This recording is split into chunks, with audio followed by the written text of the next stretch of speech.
देखिए यूपीएससी में जाना ख्वाहिश होती है, यूपीएससी की जो तैयारी होती है उसमें कितना वक्त लगता है, लेकिन जब यूपीएससी का रिजल्ट आया तो कहीं ना कहीं राजस्थान के बच्चों ने भी उसमें परचम लहराया है। हमारे साथ जयपुर के रिदम कटारिया हैं जो 370वीं रैंक इस बार यूपीएससी में लाए। उससे पहले वो कमांडेंट में उनका सिलेक्शन हो गया था, लेकिन इंतजार कर रहे थे कि यूपीएससी का रिजल्ट आए और कहीं ना कहीं वो उनको उम्मीदें थी। उनसे बातचीत करते हैं क्योंकि एक सपना होता है यूपीएससी में जाना और उस सपने को किस तरह से साकार किया है हम बातचीत करेंगे उनसे। आपका बातचीत करने के लिए धन्यवाद, आपको बहुत बहुत बधाई भी।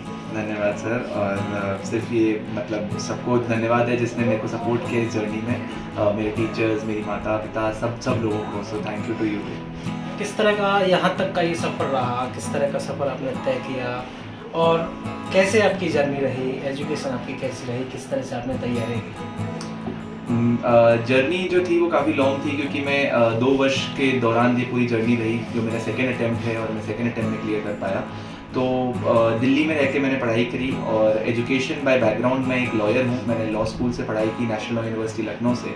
और हालांकि मेरी 12th तक की जो एजुकेशन है वो जयपुर से ही हुई, जयश्री पेरीवाल हाई स्कूल से। तो इस तरह से मेरा एजुकेशन बैकग्राउंड है और संघर्ष रहा क्योंकि 2 साल की जर्नी थी। फर्स्ट अटैम्प्ट में फेलियर मिला तो सेकेंड अटैम्प्ट में क्लियर कर पाया और दृढ़ संकल्प था कि करना ही है तो कर पाया। आपका कमांडेंट में भी हो गया था, आपने कमांडेंट ज्वाइन नहीं किया, कारण क्या रहा कि यूपीएससी, आपको पता था कि यूपीएससी का रिजल्ट आना भी है? हाँ, हालांकि उम्मीदें थी कि क्योंकि इंटरव्यू अच्छा गया था, प्रीलिम्स और मेंस में अच्छा स्कोर था, तो उम्मीद थी कि यूपीएससी क्लियर होगा और वो उम्मीद ही एक होप थी जो आज सफलता प्राप्त हो पाई। कहाँ आपकी तैयारी रही यूपीएससी के लिए, क्या आपने तैयारियाँ की? यूपीएससी के लिए मैंने जैसे बताया कि मैं दिल्ली में रहता था और दिल्ली से ही मैंने अपनी 2 वर्ष के लिए पूरी जो पढ़ाई थी वो कंप्लीट करी। वहाँ पे एक कोचिंग सेंटर है, वहाँ से मैंने कोचिंग भी करी और उसके बाद मैंने अपना जो अटेम्प्ट दिया, फर्स्ट अटेम्प्ट दिया था जिसमें नहीं सफलता मिल पाई थी, बट सेकेंड अटेम्प्ट में प्राप्त हुई सफलता। आपकी माँ ने आपका बहुत साथ दिया है, एक बड़ा रोल होता है क्योंकि माँ से बड़ी शक्ति कोई नहीं होती है। बच्चे की वजह माँ हो तो फिर उस किसी भी बड़ी जो संघर्ष की कहानी उसको लिख सकता है। बिल्कुल, मतलब मेरी माता जो है वो एक बैकबोन, रीढ़ की हड्डी का काम किया मेरे लिए क्योंकि उन्होंने हमेशा, चाहे वो सफलता मिली हो, चाहे विपरीत परिस्थितियाँ हो, चाहे विफलता मिली हो, हर एक में एक ही चीज़ कही कि आपको लगे रहना है और गिव अप कभी नहीं करना है। तो नेवर गिव अप एटीट्यूड जो है वो उनसे मैं सीखने को मिलता है। और क्योंकि वो एक शिक्षिका भी हैं तो हमेशा एक अच्छा मार्गदर्शन देना वो उनका फर्स्ट प्रायोरिटी थी मेरे लिए। वो एजुकेशन हो चाहे अपने आचरण में, नैतिक मूल्यों में, सब चीज़ों में उन्होंने मुझे बहुत हेल्प करी और वही मेरी मतलब इंस्पिरेशन जिसे बोलेंगे वो है। ये बहुत बड़ी बात है कि माँ ने आपको इंस्पिरेशन दिया और माँ से बड़ी शक्ति कोई नहीं है। क्या तैयारियाँ की, कितने घंटे की तैयारी हो? तो लगता है कि यूपीएससी का जो एग्ज़ाम है वो कड़ा होता है, बहुत तैयारियाँ करना पड़ती है, बहुत प्रेशर्स होते हैं, तो किस तरह से आप इस प्रेशर्स को हैंडल किया, किस तरह से? बिल्कुल, क्योंकि पढ़ाई तो बहुत ज़्यादा करनी पड़ती है और क्योंकि ये स्टेज ऐसा है कि आपको हर लेवल पे एक अनसर्टेनिटी लगती है कि आपका होगा या नहीं होगा, आपको पता नहीं होता है। एक बार आपने दिया, उसके 1 महीने तक आपको मतलब रिजल्ट आता है। बट ये होता है कि अगर आप कठिन परिश्रम करते रहें और लगातार करते रहें, क्योंकि मान लीजिए अब कोई घंटे देना तो मतलब सही नहीं है क्योंकि हर एक के लिए वो अलग होता है। मैं 8 घंटे में निकाल सकता हूँ, कोई लोग 15 घंटे निकालते हैं, तो वो चीज़ तो सही नहीं होगी कि कितने घंटे किया। बट हाँ, मैंने जितना भी किया मैं अपने टारगेट्स को रखता था और टारगेट को कंप्लीट करके ही उठता था।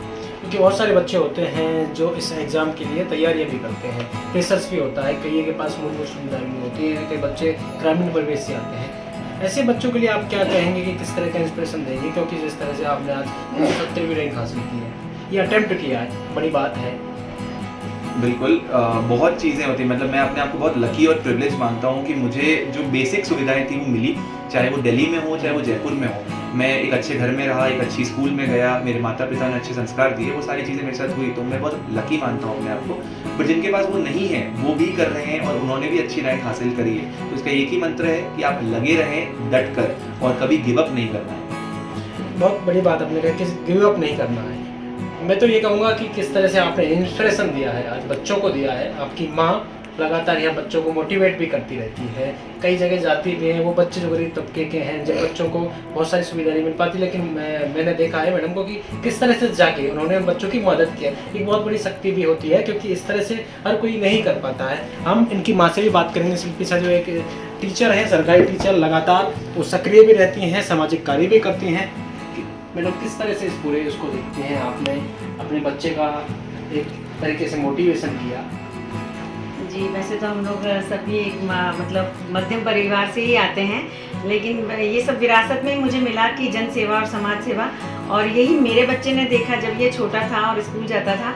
तो मैं ऐसे कई बच्चों को देखती थी कि वो स्कूल जाना भी चाहते हैं, लेकिन उनका कहीं ना कहीं वो अभावों में रहते हैं, इस वजह से वो स्कूल नहीं जा पाते थे।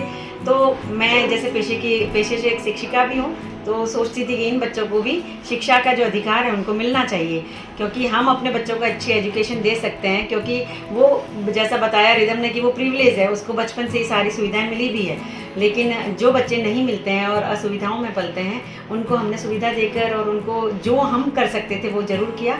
और सबसे बड़ा था कि हम उनको शिक्षा से जोड़ के रखा और जोड़ना चाहते थे, इसलिए शिक्षा से जोड़े थे। यूपीएससी के लिए आपने रिदम को किस तरह से इम्प्रेशन किया कि यूपीएससी आपको करनी है, अटेम्प्ट करना ही है यूपीएससी? देखिए, मैं जब देखती थी कि हमें देश को बदलना है या समाज का, तो मैं एक बहुत छोटे तबके तक पहुंच पाती थी। लेकिन मैंने देखा कि ऐसा क्या हो कि हम पूरे मतलब बड़ी जगह को या बड़े देश को या बदल सके, तो उसके लिए कुछ तो ऐसा हासिल करना पड़ेगा जहाँ से ये सब बदलाव ला सकते हैं। तो उसके लिए हमारा जो देश है वो ब्यूरोक्रेट्स पे ज़्यादा वो रहता भी है, और यही लोग जो हैं वो नीतियाँ बनाते हैं। तो मैं चाहती थी कि मेरे घर से ही कोई ऐसा हो जो वहाँ तक पहुँचे और देश की नीतियाँ बनाने में योगदान दे, और जिससे ये जनसभा तक हम आसानी से पहुँच सके और एक बहुत लार्ज स्केल पे पहुँच सके। तो ये था मोटिवेशन उसके पीछे का। तो मैंने हमेशा से चाहा और इसको उसी दिशा में आगे बढ़ने के लिए प्रेरित किया जी। तो ये थे हमारे साथ वो बच्चे जिन्होंने 370वीं रैंक हासिल किया, यूपीएससी में सिलेक्शन उनका हुआ है। उनकी माँ से हमने बात की, किस तरह से प्रेरणा उन्होंने दी यूपीएससी को फाइट करने के लिए, और उन बच्चों के लिए संदेश भी रिदम कटारिया ने दिया है। उन्होंने कहा कि ऐसा कुछ नहीं है कि कर नहीं सकते। आज वो बच्चे भी हैं जो लगातार यूपीएससी के लिए तैयारियां कर रहे हैं और सिलेक्शन हो सकते हैं। उसके लिए ऐसा कुछ नहीं, सिर्फ टारगेट सेट करना होता है, गोल होता है, और मन में अगर चाहो तो किसी भी चीज़ को पाया जा सकता है। और माँ की अगर पीछे ताकत हो तो फिर उससे बड़ी बात तो कुछ हो नहीं सकती। पॉलिटिकल पंचायत के लिए जयपुर से दर्शन सिंह।